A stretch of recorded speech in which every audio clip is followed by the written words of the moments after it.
For today's video ay samahan nyo kami ni Sister Matilde Vlogs kung saan kami ay magpapamassage sa bandang Siniloan sa Shai Thai Body Massage and Spa. At bago yon ay eto nga ako nga ay sumakay din at pagkatapos nga niyan ay doon na kami magkikita ni Sister Matilde Vlogs. Ayan. Para po.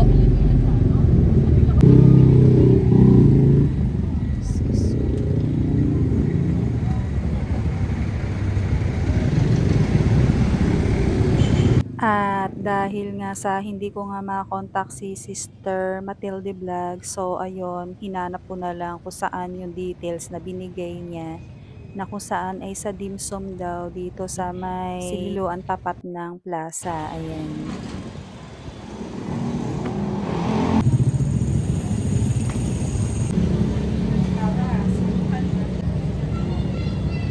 At dito lang yan sa second floor ng Jen Luna Street, Siniloan, Laguna. At dahil nga sa sunod-sunod nga ang mga kaganapan sa buhay nitong nakaraan, so kailangan na talaga na magpamassage. Ayan. At dahil sa pagpapamasahe or hilot ay mawawala ang yung stress at bukod doon ay maaalis din ang mga sakit-sakit sa iyong katawan. At ito po ay ginagawa lamang isang beses sa loob ng isang buwan.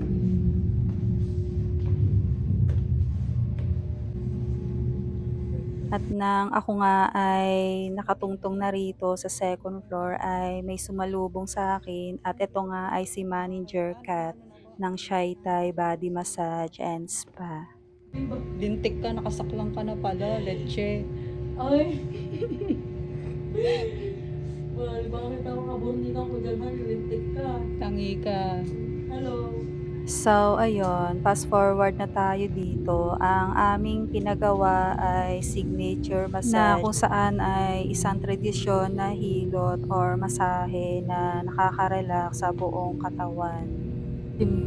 O, diba? Ganap na ganap. At fast forward na tayo dito at pagkatapos ng 1.5 oras kay Sister Matilde Vlogs at ang sa akin naman ay 1 oras na signature massage ay meron pa silang pa-free green tea. Ayan. At bukod nga sa malinis at mabango ang lugar ay napaka maasikaso ng mga therapist nila. Ayan. At syempre, ganun na rin kay Manager Cathy at kay Sir Randy na may-ari ng Shai Thai Body Massage and Spa. Yan, okay. Sir. Thank you so much Thank you po, sir. Thank you. Thank you Babalik po, po ako ma'am. bukas. Charot. Sige, thank you po. Naantok ng person.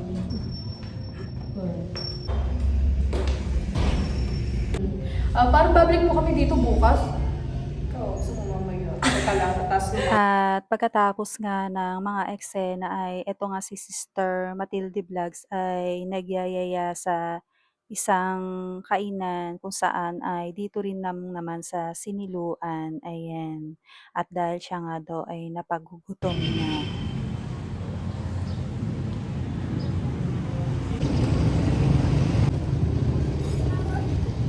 Hindi, nakakasakay ko kaya si Madam Ivy. Sino? Si Madam Ivy.